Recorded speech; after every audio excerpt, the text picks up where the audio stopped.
Good morning. This morning's keynote again builds on the overall theme of the SSP annual meeting. As Ben said yesterday in his introduction to Dr. Yeshak, this year's annual meeting program committee focused on inviting keynote speakers who are either from a different part of the world, like Ethiopia, or who could offer a perspective that isn't always at the forefront, as that of diverse learners, people who take in information differently from the majority. It's my great pleasure to introduce Betsy Beaumon. Betsy is the CEO of Benetech, a nonprofit that transforms how people with disabilities read and learn, empowering organizations and communities with software for the social good, and supporting one of the world's most vulnerable populations. For over 15 years, she has been active in issues of social change and technology. She is a social entrepreneur and engineer whose mission is to leverage technology to build a more inclusive future. Betsy defined the concept of born accessible, where all digital content can be made accessible to everyone when created, and born inclusive, where all new tech, including AI, starts with inclusion. In addition to speaking at conferences around the world, Betsy has testified before the U.S. Senate Committee on Health, Education, Pensions, and Labor, championing inclusion and access to information for everyone. According to Betsy, regarding her role, technology is just a tool. It can be used for good or evil. I try to make sure we know which is which. Please join me in welcoming Betsy Beaumon.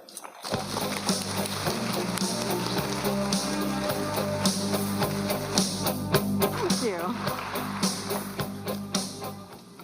Good morning. We noticed that we were kind of rocking out here a little bit when we first got going, which is great. So I want to start out with a couple of stories. I want to introduce you to a couple of people. This is Junia and Catherine.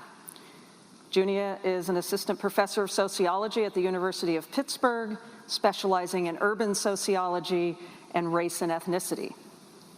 Catherine received her PhD in clinical psychology from Purdue and is now retired as a professor of clinical psychology from the University of Wisconsin. These are successful people who sound a lot like, your readers, writers, and colleagues. And they are. But they actually had to make it against the odds to get where they are.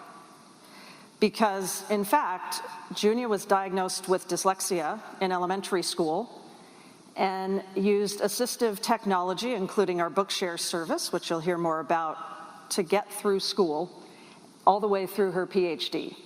And she basically said she never would be where she is without that and other assistive technologies. Catherine, as you may now notice as I change the photo, is somebody who's been blind since birth. That is her with her guide dog walking along the sidewalk. And she actually used Bookshare for her clinical research. And now she's retired and has all the books that she wants to read for pleasure. I bet she probably keeps up with some of you guys too, as a guess. But this is a story of people who were lucky, actually. They're lucky they were born in the United States.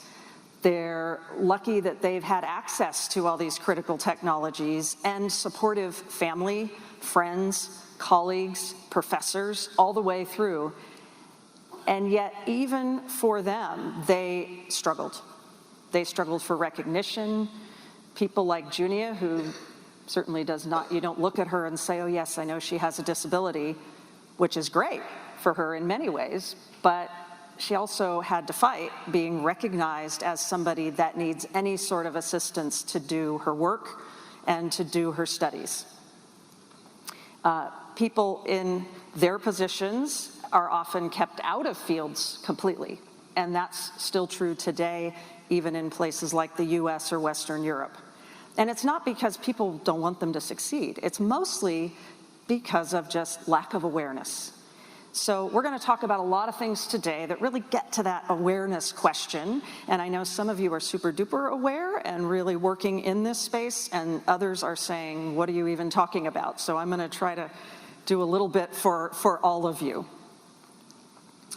So who are we talking about globally? As as Kason mentioned, we want to think about the whole world, and the whole world looks like 1 in 7 people have a disability. That's 1 billion people. So this is not some tiny group that we'll forget about them. That's a lot of people around the world. And if you want to talk about what's fair and what's happening, let's talk about employment rates. So 33% of working age people with disabilities are employed, compared to 77% of the overall population. Less than half. Let's talk about college graduates. If you take people without disabilities, it's about 90% are employed. People with disabilities that are college graduates, 50%. That's pretty scary. And to just go a little further, people with disabilities are underrepresented in the top 16 of the 20 fastest growing fields, and they're overrepresented in the top 17 of the top 20 fastest declining occupations. And just to give you an idea again of numbers, in the US we're talking about 15 million people of working age. So that's not the people that are, in their 90s who have lost their vision. This is people 16 to 64. Again, I don't define working age. Let's talk about the Global South. So, we heard yesterday about Africa and some of the challenges around sub-Saharan Africa, particularly in publishing and in getting your work out there. Well, if you have a disability in the Global South, you have an even bigger issue than the numbers that I just talked about, which were US numbers. The employment rates of people with disabilities in the generally Global South is 10 to 20%. That's how many people are working, and there's lots of reasons for that. There's additional cultural stigma. There are, less access typically to the kind of technologies that people like Junia and Catherine have had access to. So these are real issues, and the thing is, they're pretty solvable. That's the part that's both the consternation and the joy, right? Is we can solve a lot of this, and the good news is that some of the global tech giants are starting to do that, and that's great because they have reach all over the world.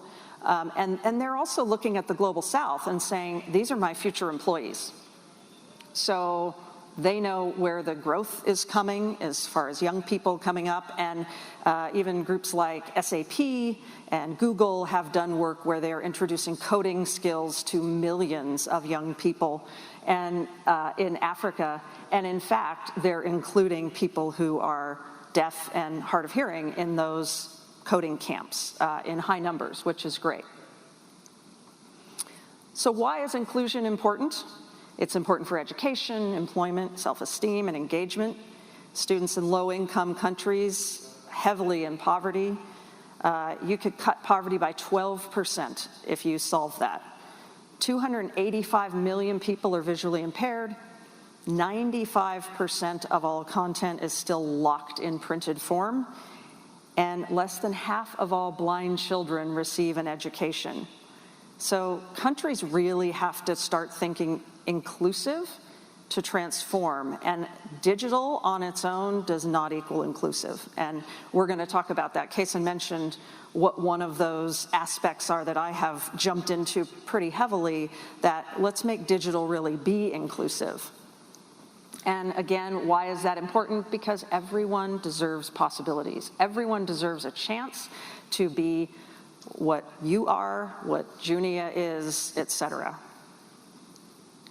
So how do you do that? So tech can create possibilities, as I said, and I think there's a lot of opportunity for doing more of that.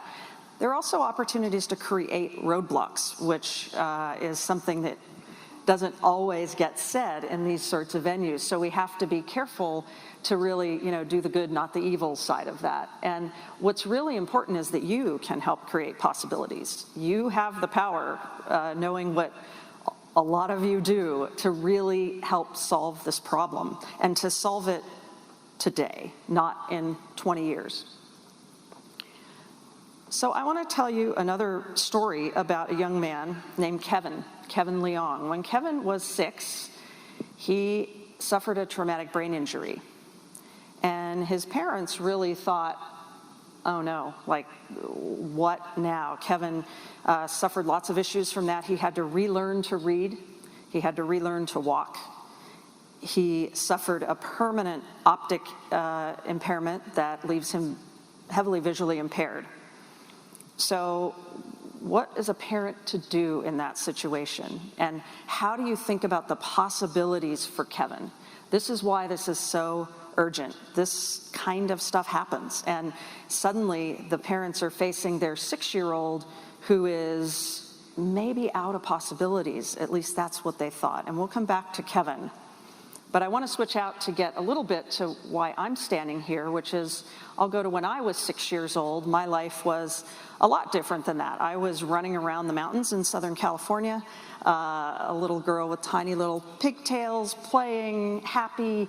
My dad owned a family business, and it was an amusement arcade, which meant that I got to go play games and ride on a little horse, and life was really good.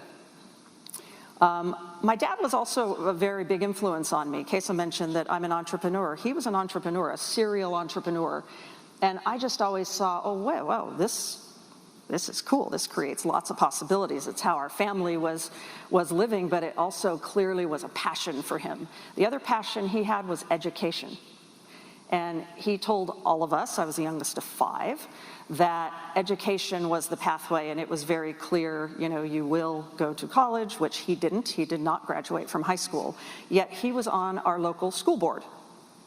And so, he really lived those values. And one winter night when I was 6, I woke up and the house was just crazy. There was a lot of noise, people were shouting, and I woke up to see my dad slumped in the corner on our winter boots that were on the heater, and later found out that he had died of a heart attack in our kitchen. What that meant for me, I didn't really know. I was 6, but it could have meant a real problem, the end of possibilities. My mom wasn't working. We were all putting everything into the family business that my dad ran. But one thing that kept coming back through is education, education, education. And my mom, who was not so obviously into education as my dad, jumped in. And she ended up running for his school board seat and winning, and being on our local school board as well, and saying, you're going to college. We eventually moved to San Diego. So I am home, so yay San Diego, because she looked at all of the colleges here, all of the opportunities, and all the possibilities that would create for especially my sister and I, who were the little ones. That was awesome because I jumped in, loved it. I was particularly into math. So I remember in 7th grade, I was doing algebra, and we had an algebra teacher stand up and say, you are all the future engineers. Now, I didn't know what that meant. Honestly, I thought engineers drove trains at that point.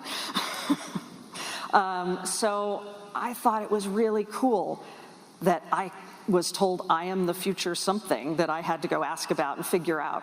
And as time went on, that sort of became a focus then. Now all this idea of education had a focus to it. So obviously I did do that and become an engineer, but I also have always had this idea of entrepreneurship and how do you make the world a better place? And that is why I became an engineer, is to make the world a better place. It took me a while to get here, but that's really led me to now. So with that, I want to give you a little bit more about what we do and why we at Benetech are here. Overall, we empower communities with software for social good. We essentially focus on inclusion, equity, and justice. We work in a number of areas, so we do education and employment, and that's heavily focused on people with disabilities, and we connect people to information that they wouldn't get a connection to. So Bookshare is one of those services that we'll talk about a bit more, but it is access to information for people with disabilities. Our diagram center says, well, okay, let's go beyond the words, let's get into pictures, math, chemistry, and other fun areas that are actually harder to make accessible. And we have other areas as well. We work in human rights and poverty alleviation. ServiceNet and the poverty side is all about strengthening the social safety net and how can we make services connect better to each other. There was just an article about our Bay Area pilot in the San Francisco Chronicle yesterday because it really is a new way to make a difference and in fact is very similar to my first startup. The other area that we look at is data for inclusion. How do we get people who aren't included more of a voice? Let's talk about the data that should represent them and today often doesn't. So people with disabilities and other marginalized people are often left out of data sets, and that becomes an issue as we'll talk about when you start talking about AI. We do some other work in human rights, including we are using AI to help on the justice side of things to look at the evidence from the war in Syria, because this is one of the first times that there is overwhelming numbers of videos and photos and such, because everybody walks around with a cell phone. Well, there are 8 million videos in the hands of about 25 different Syrian groups, and we're using AI to help figure out which ones are duplicates, which ones have important information in them so the UN can prosecute war crimes.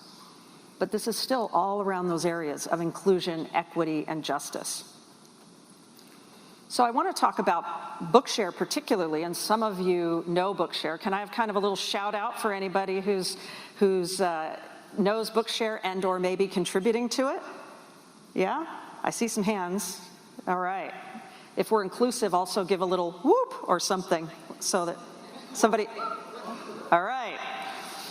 So what is Bookshare? Bookshare is, other than being whoopable, is the world's largest online library of ebooks for people with reading barriers due to a disability. This is really anything that keeps you from seeing the words, from essentially from your brain processing or decoding the words, or if you can't hold and manipulate a book. This is in copyright law. And there's actually an exception. It's Section 121 and the new 121A for lawyers in the room that are all about why people like us as a nonprofit can make books accessible to people who probably aren't going to buy them if they can't use regular books. Bookshare's at scale. So as a social entrepreneur, it's really important to think about how do we scale up and have impact. So to date, Bookshare's had about 14 million downloads. We have over 700,000 ebooks in the collection. We actually add about 5,000 of those every month, many of them from people like you who literally give us a digital feed. We convert them and make them available to over 665,000 members in over 80 countries. And among this group are part of our 870 publisher partners that make this happen. And these books are now available in 47 languages. So it's important to us to really solve that larger problem that I talked about, not just the US. A great majority of these are US students because we are the primary provider of ebooks that are accessible to US students that qualify, but to make this happen all around the world. And I want to say again a thank you. I'm just showing one little example here from Stanford University Press. University presses have been amazing, and there's really not time to go into the whole list of all of you who share your books with Bookshare, but I just want to be here to say thank you so much for that, because I hear all the time that people read them. The reason I'm highlighting this particular one is just I happened to be at an event at Stanford. Our office is in Palo Alto. And I was telling a lady what I do, and she was telling me what she does. It was a human rights event, but she said, I've got this great book about to come out.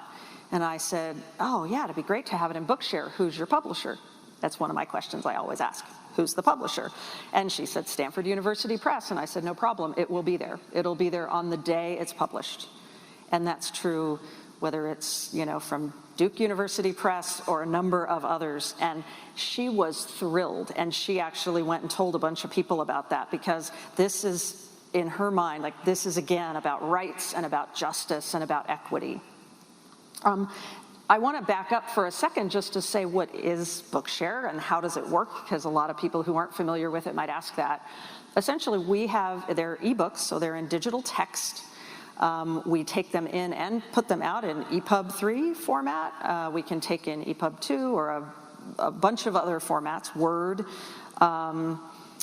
And what we're doing is basically making sure that they can be read on specialized devices like a Braille device. Many people say, how do you possibly read Braille with, how do you read an ebook with Braille? There are actually electronic devices that pop up pins so that somebody can read our books in Braille. And one Braille book, and I'm talking about a basic novel, not some of the stuff you do, but a basic novel like Harry Potter would stand about 3 feet high from the floor if you stack a printed Braille book. So I know people that are blind who are thrilled about the fact that they can have 1,000 Bookshare books in Braille, in their Braille devices, just like you could have 1,000 other books in your computer. People also use laptops, tablets, phones, MP3 players, all kinds of stuff to access our books. For somebody who's dyslexic, it's really helpful if the words highlight as they are spoken, kind of like reverse karaoke in a way. That's really helpful for processing. There's different color combinations. There's all of those things for somebody who's non-visual. A lot of blind people actually don't read Braille. It's only about 30% of people who are blind, so they use the audio version of those. And again, those could be in MP3, or typically they're just using them on their phone. So that's a little bit about how it happens when you come out and you then take, say, this Chinese and the Iron Road book and used it through Bookshare. I have a friend of mine whose mom I just got onto Bookshare because she's losing her vision. She typically reads 3 newspapers a day and a book a day. She has a couple master's degrees. She's so excited. Oh my goodness, it was like a kid in a candy store when I unleashed her on Bookshare after she got her doctor's signed authorization. So it means a lot to the people who have it, whether it's for school, for work, or for pleasure. So I mentioned diagram earlier. It's great to make text accessible, but there's so much else, right? There's lots of science and math diagrams, there's maps, there's charts of all kinds. So we also run a federally funded by the Department of Education, Diagram Center. And what's really special about the Diagram Center is it's a community. It's a large community of people who are really, I always say, big brains, and it's across academia, across literal people with disabilities, parents of kids with disabilities, tech people, and we all come together and work on the harder problems of how do you make something like the chloroplast diagram fully accessible. Well, it turns out you can. And one of the ways that we've done a lot of our work is to jump in early on technical standards. Things like through the W3C, the web standards now, formerly through the IDPF, so that formats like EPUB 3 actually have all of this stuff in it for how you make a picture accessible. But of course, that's not the whole trick, right? You have to know the topic. You have to inform not just what the picture shows you, but what is it trying to convey to you. So I want to jump into 3 things. I want to cover the culture of inclusion, which we talked about a little, the possibilities and cautions of technology to do all this stuff, and then the role of everybody in this room, which for me, as a mission-driven person, is probably the most important part. So let's talk about the culture of inclusion a little bit more. So I started off several years ago at a publishing conference talking about bars, bedrooms, and baby carriages. And what do those have in common? Well, some people may say, well, if you have bars and bedrooms, you end up with baby carriages, but that's not the intention, though, kind of interesting. The actual point of this is that, in fact, all of those areas, people use assistive technology that was invented and designed and put into action for people with disabilities, but you use it, for example, in the bar for closed captioning so that you know what's going on in the sports game. People use it in their bedrooms, it's a lot, so that they can watch a movie without keeping their partner awake. And baby carriages use curb cuts every single day, as do scooter riders, rollerbladers, bicyclists, you name it. And so this is really where these technologies came to be. So here I'm showing Felix the cat with closed captioning. And of course, for people who are blind, closed captions don't help, but audio descriptions of movies help. And if you pay attention, you'll now see a whole bunch of areas, including airplanes, which was part of my Senate testimony, that actually have closed captions and audio descriptions available for movies. And of course, as I mentioned, curb cuts are for people in wheelchairs originally, and still used very much by those today. The thing is that it's so common to have accessible functions and functionality be useful that there's a whole theme called the curb cut effect, because curb cuts actually have become so ubiquitous and so useful that there's this concept now. And there's really inclusion in laws everywhere. So many people in the US are familiar with the ADA, the Americans with Disabilities Act, and that is becoming more important again. Why? Because 10,000 people a day are turning 65. And 10,000 people a day in 10 years will be turning 75, et cetera, et cetera, et cetera. The leading edge of the baby boom already are in their 70s. So that's important. There, all of a sudden, all the building codes and houses are being retrofit. Why? Because they need to be more accessible. Wouldn't it have been easier if they were built that way in the first place? And that comes up a lot as we then talk about digital things as well. Basically, the laws don't change everything. The ADA didn't come in and all of a sudden every building was magically accessible to somebody in a wheelchair. But we have to have those, but what we need to do is change the culture, and we need to change how we look at our businesses and how we look at our products. And that's where I want to talk a little bit about, the fundamental belief I have that technology overall, that all things digital can actually be accessible, and that we need to really jump on the power of accessibility. So let's talk about digital inclusion. It's critical for the modern world. Why? Because we live on the internet, on social media, our learning materials, the data that's behind all of the work that we do, and think about the number of just tools that you use every day. These have to be inclusive for this curb cut effect to be true for digital materials. So all of these have to happen. There are some laws, and locally in the US and globally, that help that. A lot of people that think about websites refer to Section 508 of the Rehab Code, and that is actually for government websites, really, but there's a lot of great guidelines in there about how do you make a website accessible, and that turns out to have a whole lot of commonality with how you make an ebook accessible. You have to have good structure that somebody listening to it on a screen reader can follow. You have to have descriptions of your pictures. You have to think about placement so that things don't jump around in a weird order. And you know what? Usually, just like the curb cut effect, it makes it a better publication or digital artifact. Where are we? So I'm going to do a few sections of where are we today. So where are we on consumer software? Unfortunately, most products just fail before the first line of code is ever written. Why? Because most people writing it don't think of this 1 billion people with disabilities as their users. They just don't think about them. It's not that they don't like them, they just don't know them or think about them.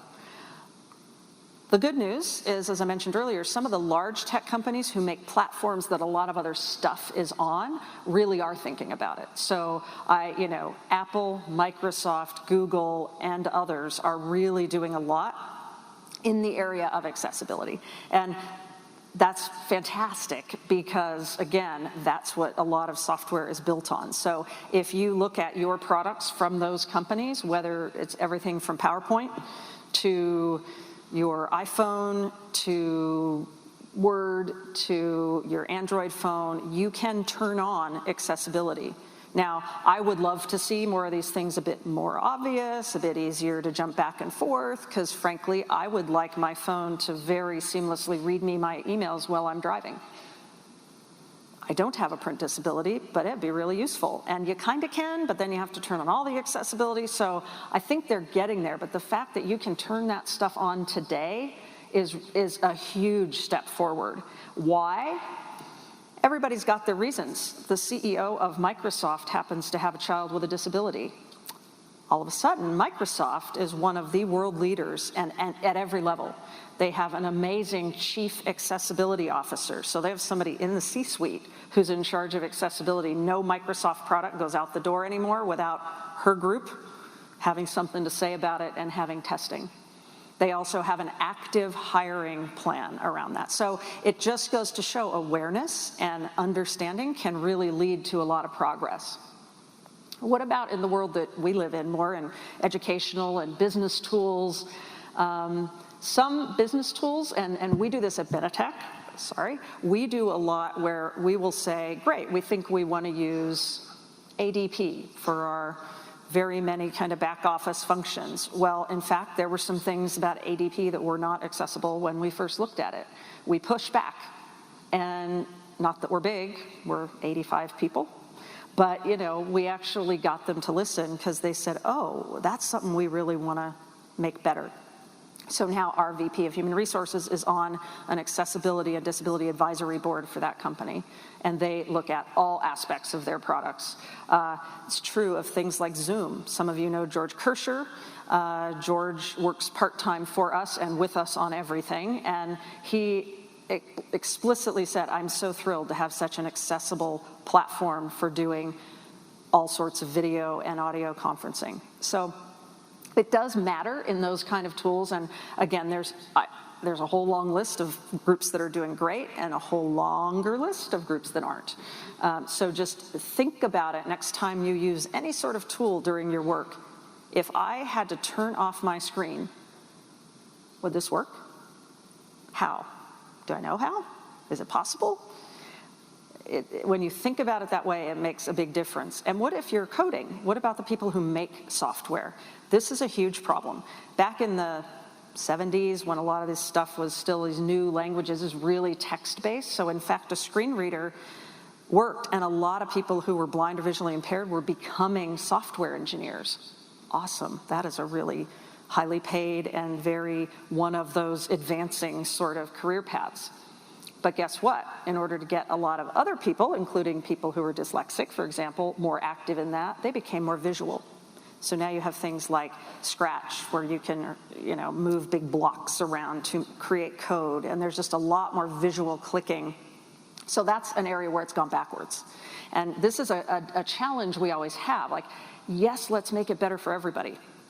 Don't give that up. But let's also make sure that we do things like the hybrid sort of languages and structures that literally put both. So you have a text-based version and a visual version, and you can use whichever piece works for you. And it might work better for you one day than the other.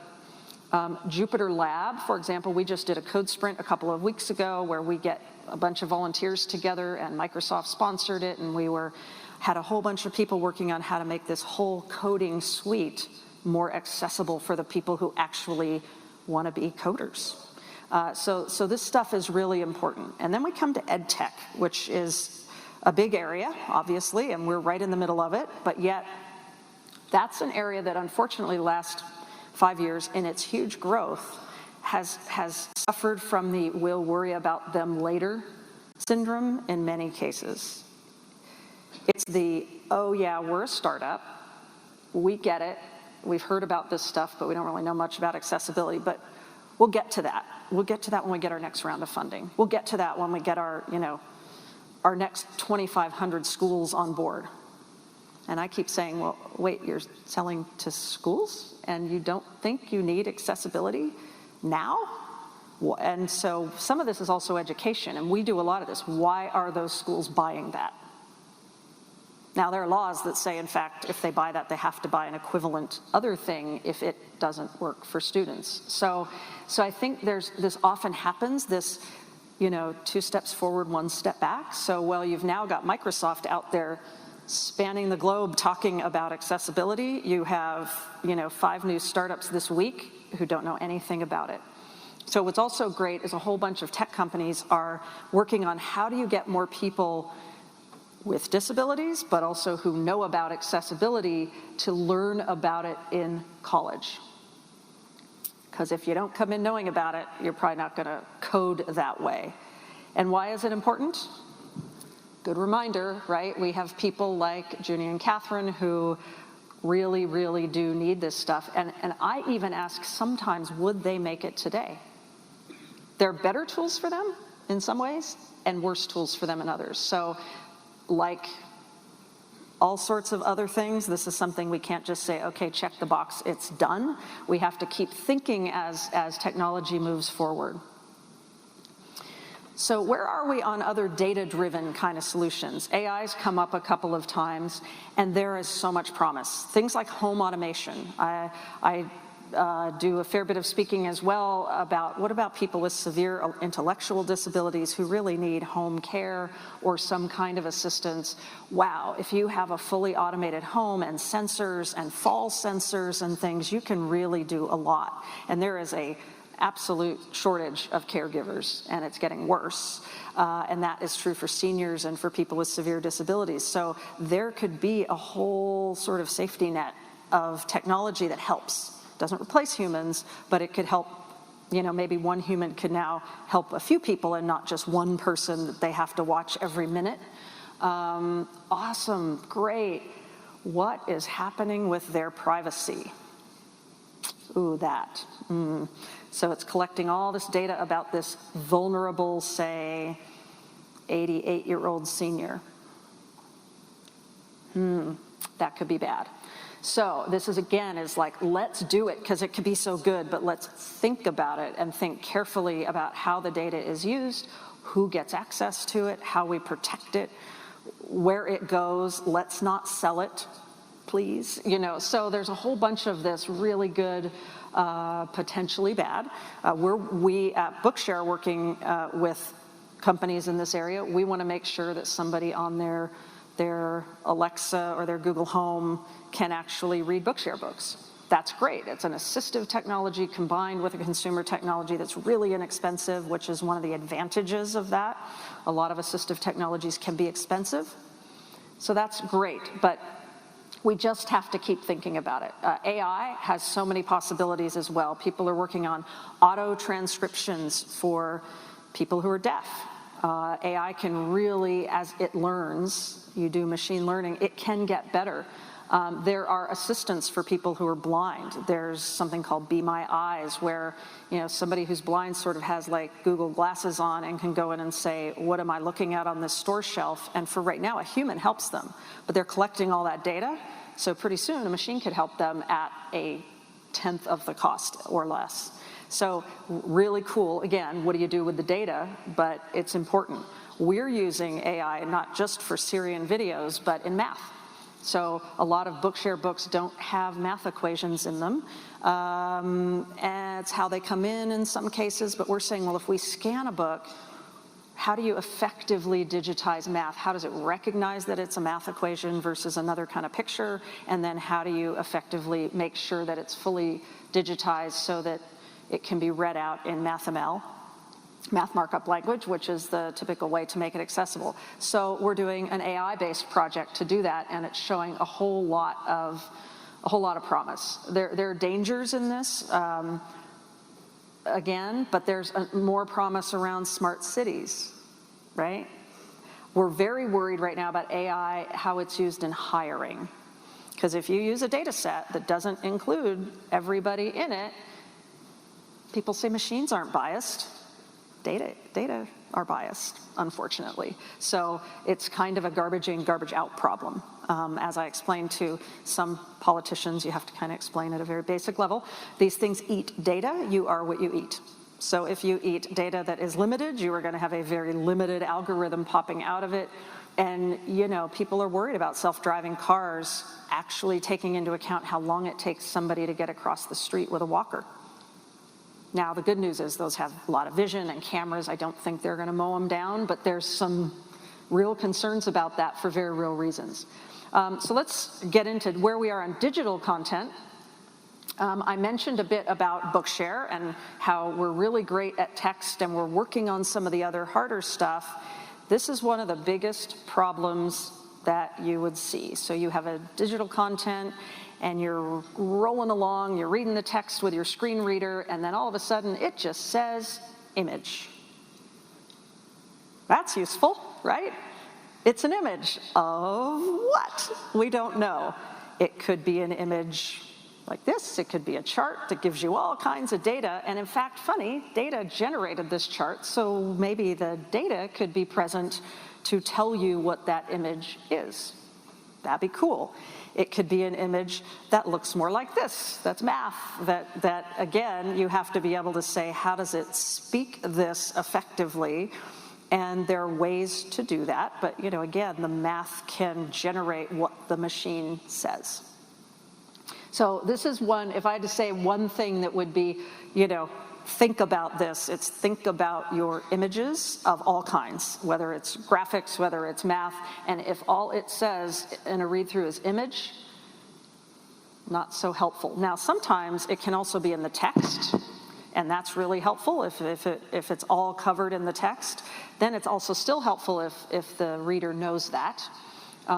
It's great to maybe have a caption, which a screen reader can read, but don't repeat the caption, right? So, if I'm studying for my finals and I'm reading through things 5 times, that's not helpful either, because I still have to do what everybody else has to do and get through all the material.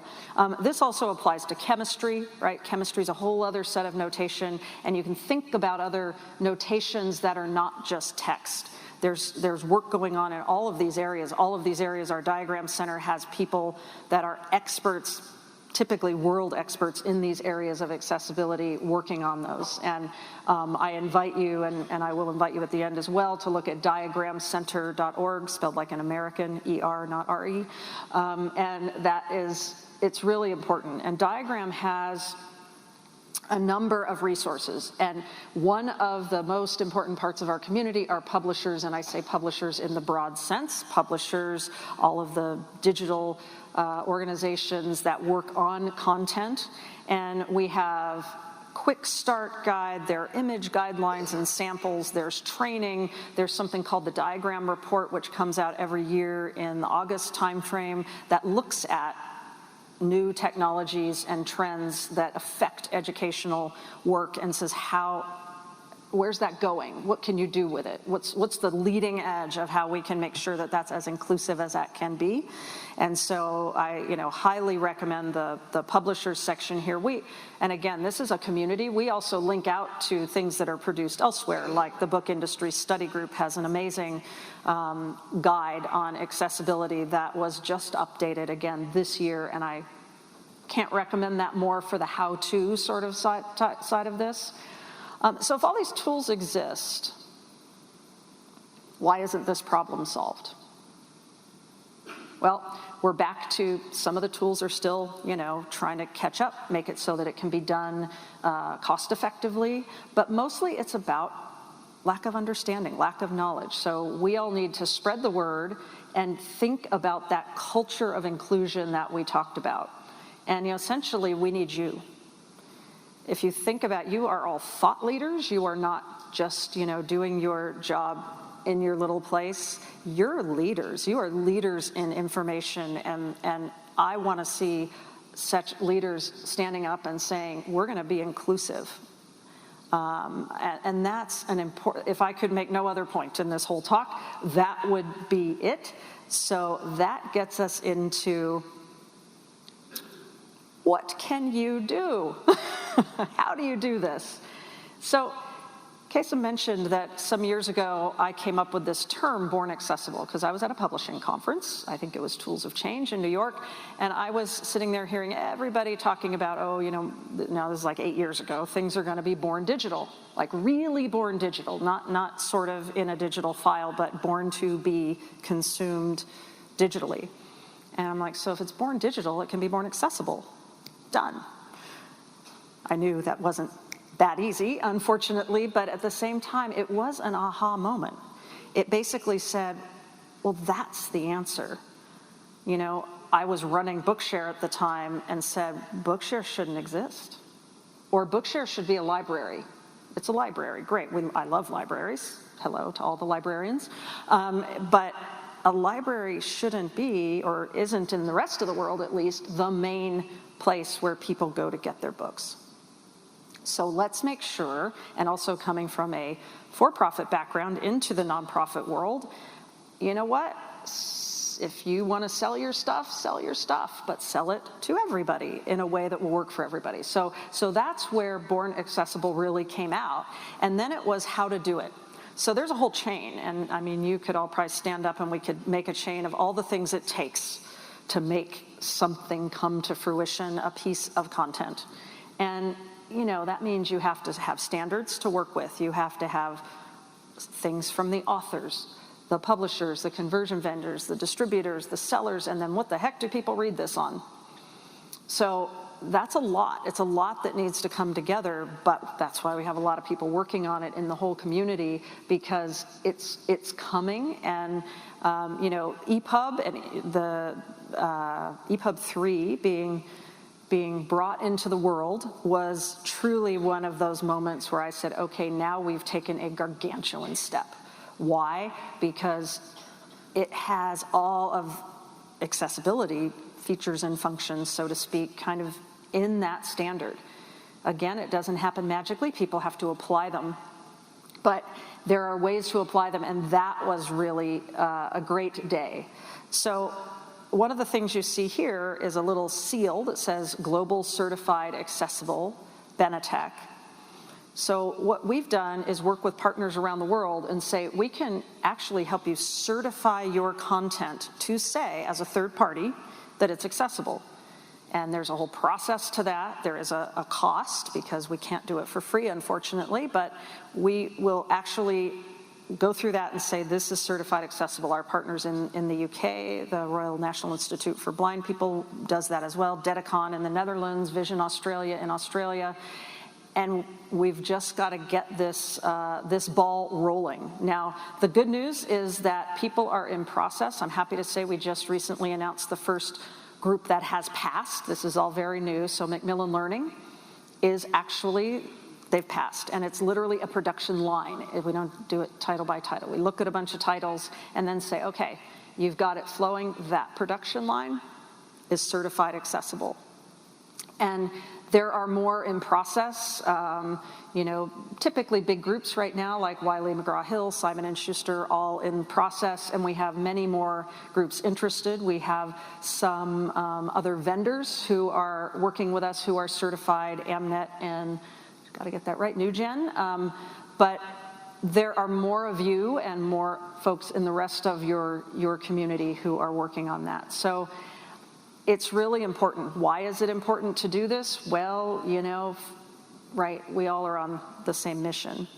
We want those possibilities. We want education. We want learning. We want knowledge transfer. Don't leave 1 billion people out. Now, let's be fair. Some of those 1 billion people could read your books because they're in a wheelchair but can perfectly use your digital content.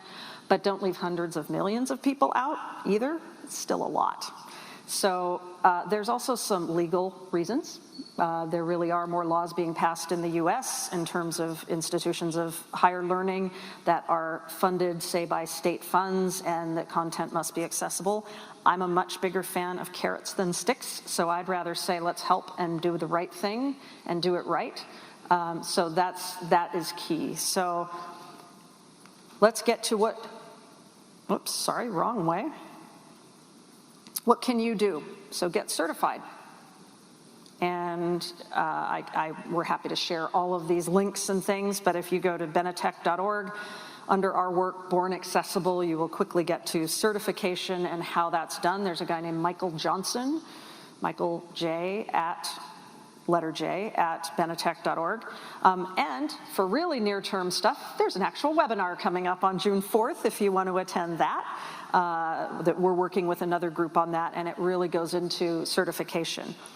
Now, I still believe very much that we need Bookshare, one, because most of the books being certified aren't happening out in a lot of the world, so we need Bookshare for a long time to come, and I believe in libraries. So if you haven't, I'd love to talk with you about contributing your books to Bookshare as well. We're also working on image share, which is about how do we make sure that accessible and preferably open content images are available, so that if you want to create something that has, you know, a heart diagram in it, why don't you use the accessible one? Somebody's already done the work. That's great.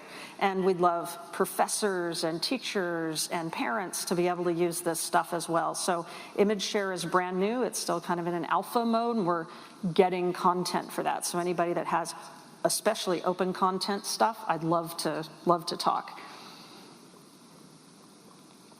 So why do this? Again, let's get back to like why this is important now. So earlier I mentioned Kevin, the boy who had a traumatic brain injury at 6 and had a whole different experience in life. Well, this is Kevin. Kevin's now in high school. Kevin, I am about to call an employee because he's going to intern for Benetech this summer.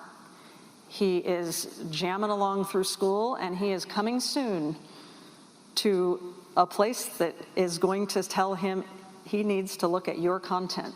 And my question is, are you going to be ready for him? Thank you.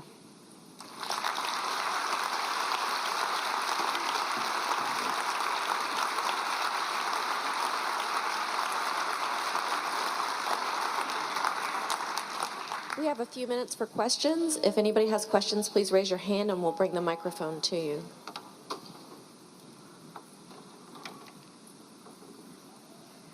Actually, I don't know if I can. Nope. I lost my links. Hi. Hi, I'm from Wiley and actually work in our research journals business, and just curious if you have any plans to extend this to scholarly journal articles and, you know, in the research world. Mm-hmm. I didn't know if that was going to be the first or the second question, but I knew it was going to be one of them. So journals, there's some format questions, right? So I mentioned EPUB a lot. I mean, most of the work in the field has been focused on that type of format. So really, the only issue at this point is just how well those specific journal formats can be converted and apply in this area. I would love to have every journal from every one of you in the room in Bookshare today, and I would be out there asking for it other than the formatting question. So I think Kason and I were talking about that as well. I think this is something that I'd love to have our team and some of you all dive in a little deeper. And you know, there are other folks in the room like Bill Kasdorf who are doing a lot of work in this area in general, and that I think he probably would have some good tips for you specifically about journals. But it really is just, it's a file format question mostly at this point. So would love to do it. Let's talk more. I'll get you to the right people on our team, and it would be very cool to actually get like a sort of a little journal subgroup to talk about that. Because, we're missing so much. And, you know, all your books are great, but all your journals are really, really great. What else? Okay, that's not allowed to be the only question. I said it'd be the first or second, but. All right. I got a question, but I actually got a comment first. From SSP's perspective, we may not have made this clear, but we have one of our sponsors is tagging all the videos and content to make it accessible, to make it readable, to make it discoverable. Yeah. So all this content after the SSP is great. And, that's something the board felt really strongly about. So the people at Cadmo Media, if you know any of those, they're the people doing that, and they're doing a great job. I have another couple of questions. One, and this is sort of really on a personal note for me, my son actually also has dyslexia. So I've looked a lot into this. There's a lot of creative sort of skills of people who have dyslexia, if you can engage them and get them things. But my question is, what's sort of happening in the education system to help this? It seems like schools are not really doing as much. So how are you working to sort of help that grassroots education side too? Oh, absolutely. And I will say to your first point, there are some researchers, they're sort of neurologists and special ed PhD people who have something called the dyslexic advantage. And there's websites, books, all kinds of stuff that actually talk about the neurology around dyslexia and, talk about leaving out some of the smartest kids in the class. Yeah.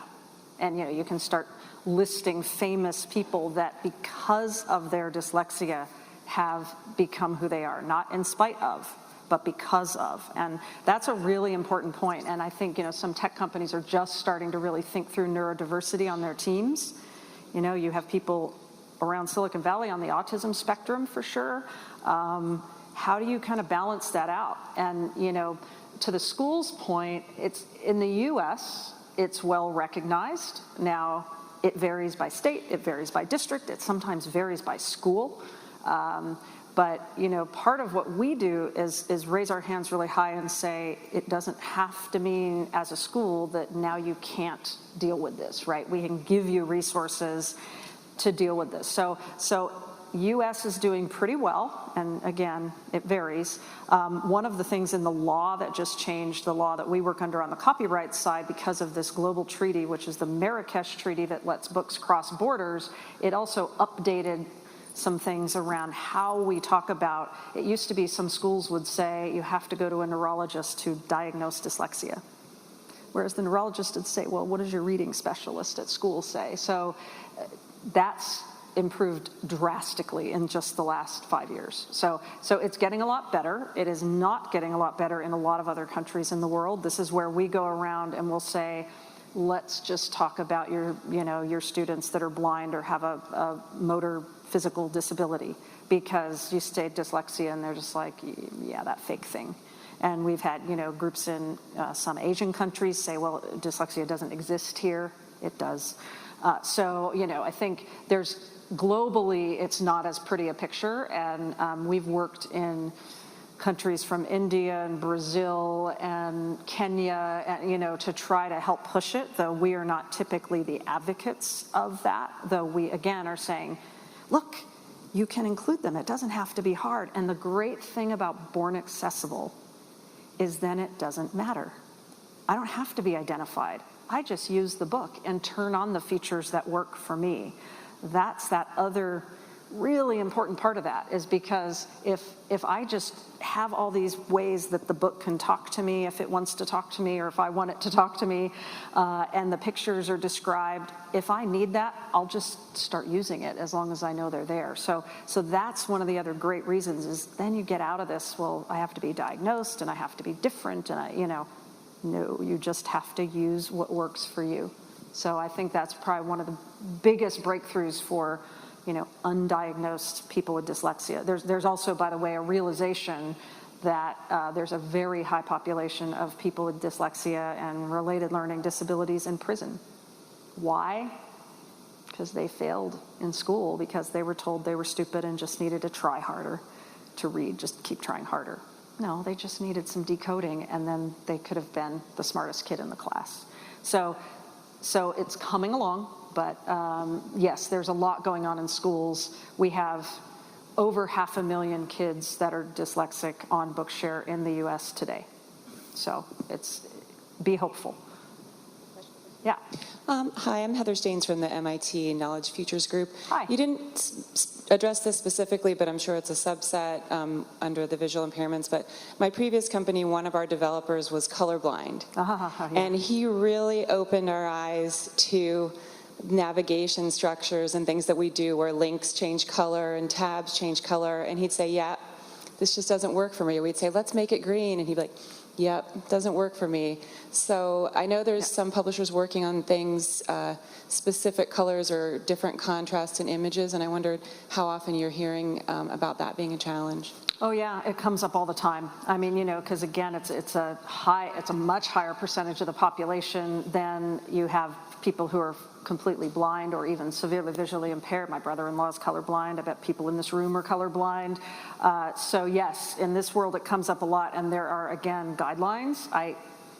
probably some of you would have better pointers to great guidelines about what you can and can't use or should and shouldn't use to make sure that you're serving people who are colorblind. But, you know, there's a couple of different kinds. So there's the red, green, you know. So yes, it's a thing, and it's something to really, this brings up kind of one of the main things is multimodal.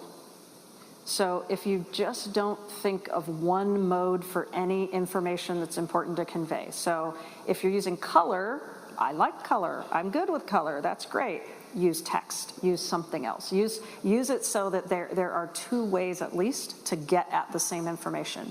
It's like describing an image. You know, I'm super visual as well. Well, a lot of people aren't. So, you know, how do you have sort of a text version and a picture version? Make sure that the pictures have colors. I mean, if you can stay in the right range, you don't need to worry that you're going to then have somebody colorblind left out. But I would say the main thing to always keep in mind is multimodality, and that if you think about that with all of your content, that gets you a long way.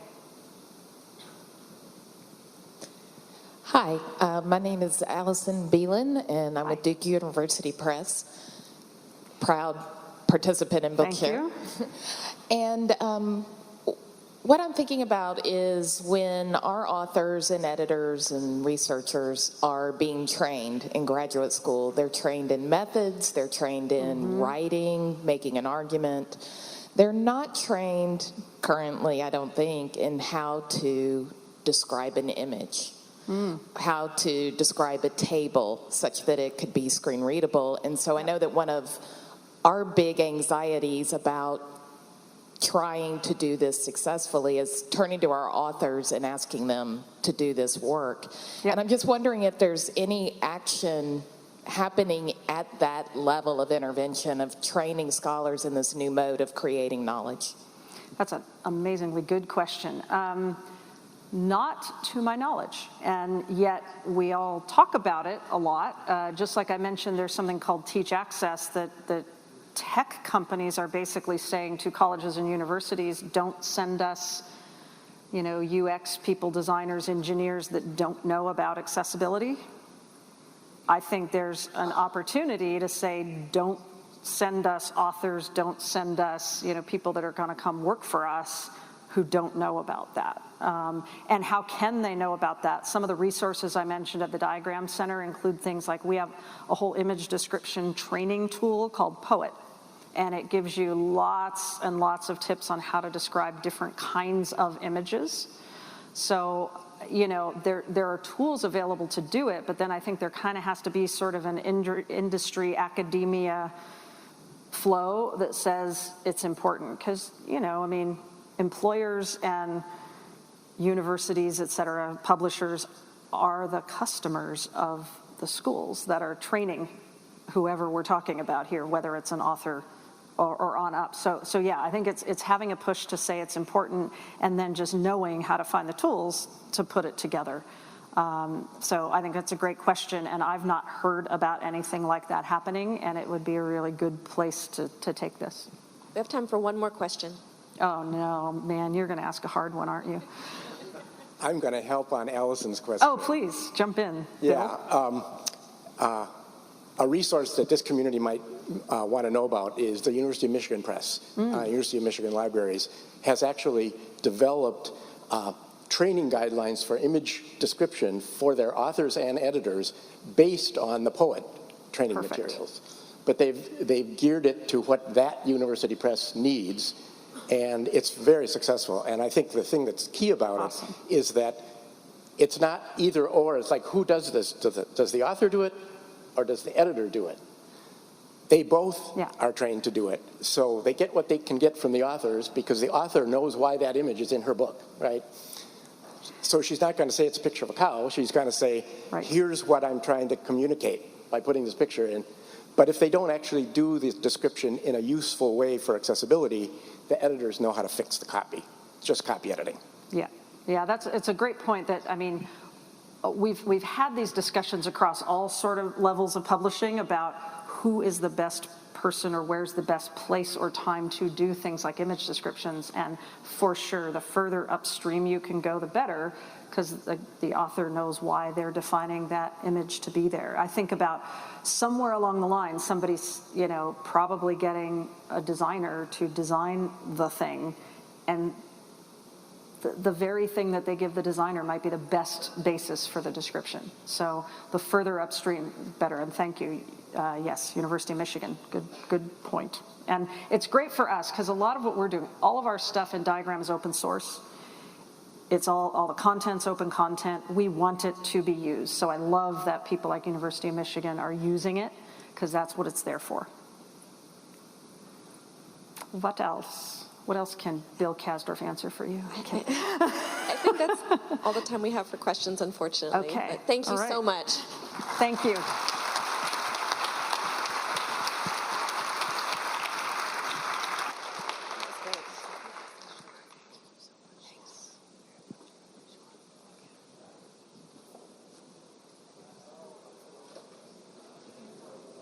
We have a refreshment break now in the Pacific Ballroom downstairs in the exhibit hall, and then we'll start with our concurrent sessions.